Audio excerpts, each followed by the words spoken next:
Today I am studying world history in this book. This book is a problem and answer.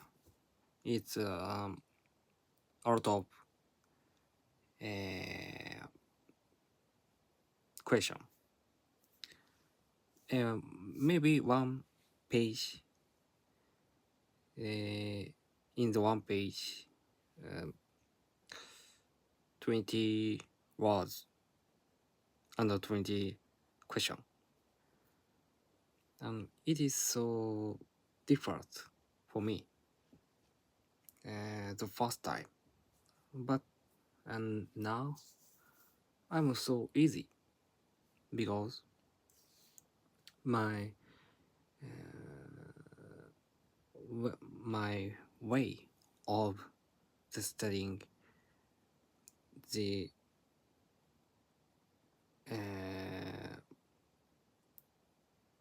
is change,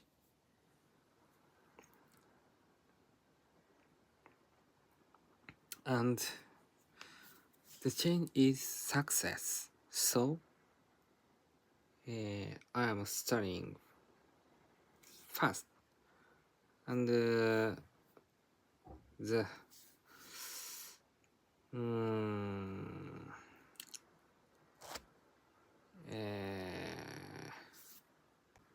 and